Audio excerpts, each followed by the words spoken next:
Hi friends, this is Corky, the Plum Creek Booksmith, and I'm here to do a different kind of video today. I thought I'd do a flip through of my yard and garden. This is what keeps me busy this time of year. Well, I should have put that mineral bucket away, but hey, that's life. So that's my garage, our garage I should say. And I just love all kinds of perennials, and so I have them all over. There's some lilies. There's one of my favorite irises. I love irises. They remind me of my mom. That was her favorite. That's a hydrangea plant. I'm not sure if it's going to make it, but we'll try. And that is a butterfly bush. Transplanted hollyhocks. That's some lilacs that are trying to come back. We ripped a bunch of them out, and that one's trying to come back. And then we just live on a farm, so there's all kinds of farm buildings outside. That's another transplanted hollyhock. Those are some lilies, daylilies, and those are gorgeous. They're like a real deep burgundy with a yellow center, I think. Another transplanted hollyhock. These are some of my favorite lilies. They are the old-fashioned orange ones, and they just take over. They just grow and grow, and they just take over, which I'm at the point where I'm maybe a little tired of that, because I've been transplanting them and giving them away, but they do well. There's another crop of irises. I should have gotten these when they were in bloom. That's a big hollyhock plant. Now this is my new bed that I just tilled it all up. I needed more space for my irises and peony plants and some of my lilies. And so that's what I ended up doing, and I'm loving it. This is my garden shed, and it looks so bad. I needed to take better shape of it, or better, I needed to keep better, I don't know what I want to say. Take better care of it. That's what I needed to say. Okay, more lilies, because I love daylilies. I think these are the same ones that are over there that we just talked about. Another little hollyhock plant. This is a peony plant that I just transplanted early spring, and it's doing really well. There's a little iris that I transplanted, and he's trying to bloom. And a lot of these did bloom. These are their first years, and that's usually not something that happens. This is one that was a new transplant, and this is so crazy. It smells like grape Kool-Aid. If you ever get a chance to get that kind of iris, I highly recommend it, because they look so pretty in a grouping. There's another little one that bloomed this year for the first year. I love lavender, so here's my lavender plants, and this is their third year, and they've really taken off this year, so I'm hoping I can get some transplants. These lilies I took from my mom and dad's grave. They are in a cemetery on a hill that doesn't get any water. It's just all natural water, and they were on where the bodies would be, but they got mowed all the time. And so I was there visiting one time, and I could see the little leaves way down on the ground. So I dug out about 6 of them, and I put them in this little circle, and they bloomed this year, and they were just so cute. They were just little tiny, like miniature irises. If I think about it, I took pictures, so maybe I'll include the picture here. I love hostas. So there's some hostas that I transplanted probably 3 years ago. They've just really taken off. This used to be my chicken shed here, the backside of my garden shed, and then they would come out of that little door. And so this ground out here is pretty fertile with chicken manure. And this is another peony bush, and hopefully we'll be getting some peonies. Oh, there's one over here that bloomed. Isn't that pretty? Oh, and it smells so good. Some more irises. And these are some more of my old-fashioned orange lilies. This is Russian sage, and it takes over. Look at this. I tried to get control of it, but it is so hard to get control of it. But I love it. I love how wispy it is, and it's just beautiful. And then here's some more of those light purple iris that smell like grape Kool-Aid. And then back there are some wild roses. We chopped down that rose bush a couple years ago and you'd never know it. Must just be in the best place possible for it. And then back there is some more irises. The one that's taller was a nice pretty white one, and the ones back there are real like maroon, real deep maroon. Okay, so now we'll go back to another part of my yard. I just got done mowing, so it looks really good. We live next to it's a county road, but it's a highway, paved highway, and it goes up to the lake. So we always tell people we live on the back road to the lake. And so this time of year and all summer long, it's very busy. Okay, so there's more irises, there's more hollyhocks. I planted some marigolds over there. There's some more of the old-fashioned orange lilies. I am so blessed to live where we live. I just love our place. There's some zinnias that I planted. Now, right here is my vegetable garden. And I think the rabbits have been challenging me again this year. I put up this hog panel. There's two of them they run next to each other. And I'm gonna trellis cucumbers on it, and I'm gonna trellis my tomatoes. Down here I have a row of marigolds. I have a friend who lines her garden with her vegetable garden with marigolds. So, and here's my rhubarb. We've already had several harvests of rhubarb, and we make muffins. We make rhubarb crunch. And I tried to make a rhubarb cake, but I really blew it. Those are my 4 potato plants. These are where my cucumbers are growing, and hopefully I can train them to go up this hog panel. There's some green pepper, another green pepper. Oh, I'm walking on my row of summer squash. I don't think anything's up yet, and they should be up by now. So we've gotten a lot of rain. Well, not a lot of rain, but rain and cool days, and that's not beneficial when you're trying to germinate. Now here's my row of green beans, and I think those rabbits are getting to them. And again, the cool temperatures and the wetness may be causing some problems. I have some beets in this row with a lot of weeds. I've got to get out here and weed. But I wouldn't want to show you something that's not normal. There's a tomato plant. This one I'm training to go up onto the hog panel. And this one will go on the hog panel, as well as this one and this one too. So those are fun. And here is a climbing rose. My hubby and I built this arbor.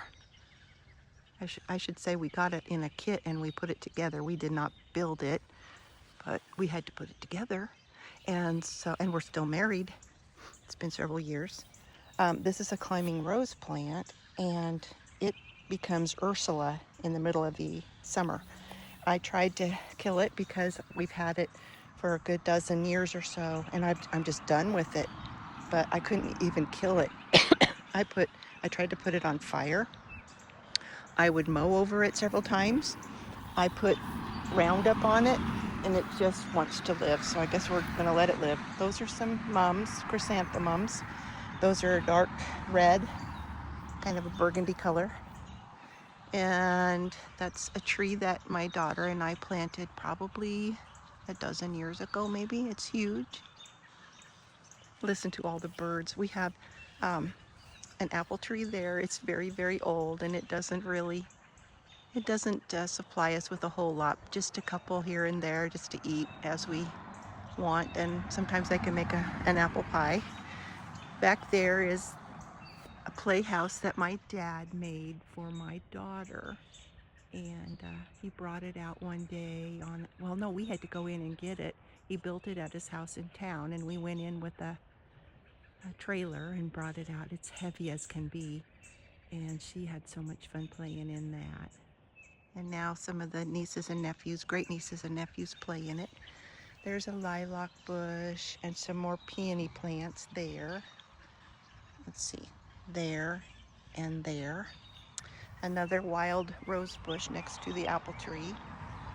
And then those, I don't know if you can see those. I'm going to try to come in. There's 1, 2, 3, 4, 5, 6, 7, 8 plantings in a row.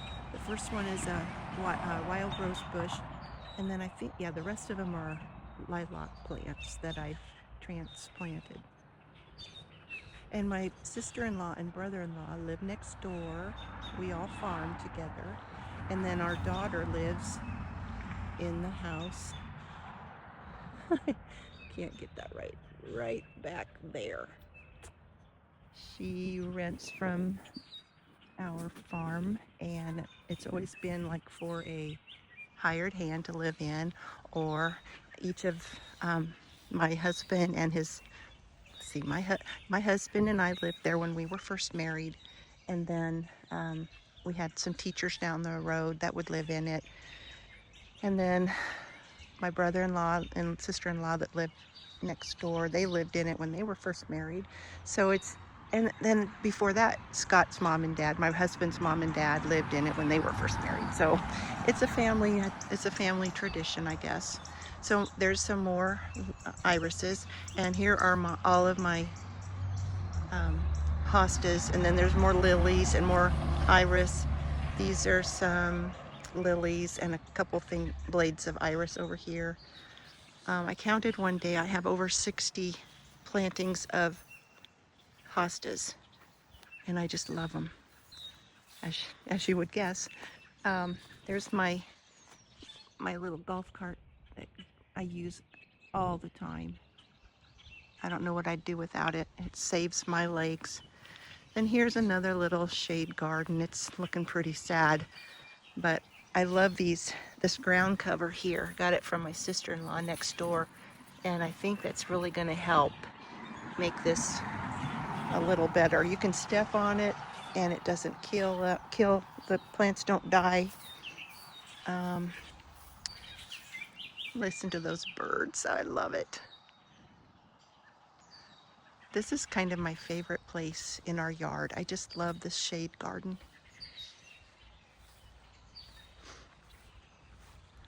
And there's some more hostas there, a lilac bush here.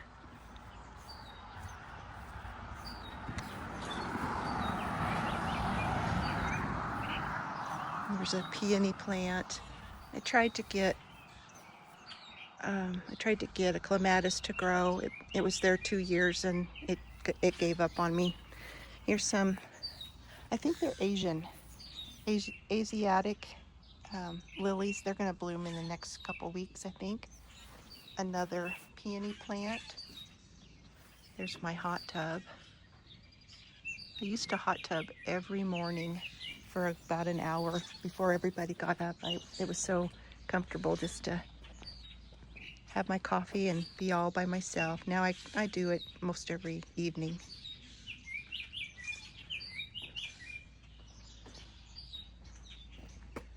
My little rock garden with rose moss.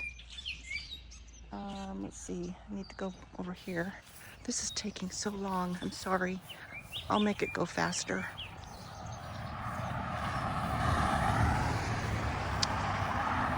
Oh, here's some peonies that are blooming. They get a lot more sun up here than the ones back behind.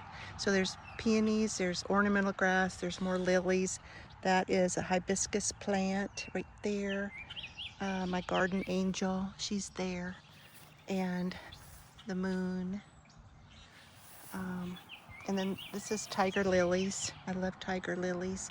And I think that must be another plant back here of tiger lilies. Didn't realize I had two. That might be, I'm gonna wait to see. I can't wait to see.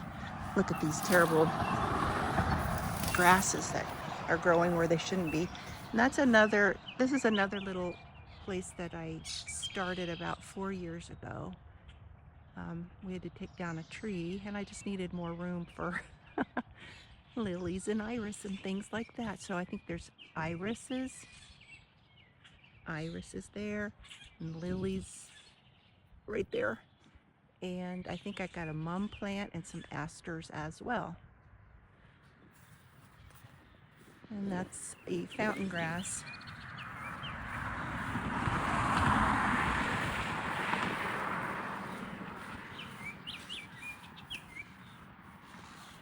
And that's more lilies next to the hydrant. Those are yellow lilies. And a flamingo. Flamingo. Is that what it's called? Sometimes when I say things, I think, oh, is that the right thing I said? Okay, then this is the front of our house. This is where Scott's family grew up, or that's where he grew up. It was his great-granddad in 1919. He built this house. It's been built on one time, but we think it was a Sears and Roebuck house. And I have a picture of it when Scott's grandpa was probably 8 years or so, and it's fun to see what it looked like back in the day. We have cattle. We have 4 pens to the west of us and 4 pens out north, but we only keep 4 pens going. We have a neighbor who has a cattle feeding operation, and he's the one that rents the lots from us. We don't feed cattle anymore. Thank goodness. So there's another lily plant. And this is another one of my favorite flower beds. It's got, over here we have surprise lilies. They're also known as resurrection lilies or belladonna lilies. Those are the ones that send up the blades in the spring, and then around August, middle of August, it'll bring up one shoot with the lily, and the lily smells amazing. Oh, they're also called naked ladies. I forgot about that. And there's another peony plant, some more of those pretty irises, and there's more of the Kool-Aid irises, more lilies. There's some hens and chicks. They love it here. I think this is salvia. Here's a wild rose, and these smell amazing. And look at these beautiful irises. I'll go around. Look at this one. It's a beauty. Isn't that pretty? I have a really close friend who has irises, and she goes and buys very exotic irises, and so I can buy some from her, and sometimes she gives them to me. She's so sweet. I've known her a long time. Aren't they pretty? And look how gorgeous that yellow one's going to be. And this one is so pretty too. And so there's another peony plant right there. I'm trying some, I can't remember what that's called, phlox, ground cover phlox. I'm not having much luck. I think my cats like to dig there. And this is a miniature lilac. I need to do some pruning back on it. It's got some dead brush or dead limbs. And so there is the side of our house. And my hubby's pickup. Anyway, I just wanted to come on and show you what I've been doing lately, and this is what's keeping me so busy. I get into my craft room now and then, but I can't spend a whole lot of time there because I have responsibilities, darn it. But that's life. I hope you're having a wonderful spring and the end of May. We got some wonderful, well-needed rain, and we're just enjoying every second of it. If you liked my video, give me a thumbs up. If you haven't subscribed, please subscribe and leave me a comment. I'd love to read your comments. Have a good evening. Bye now.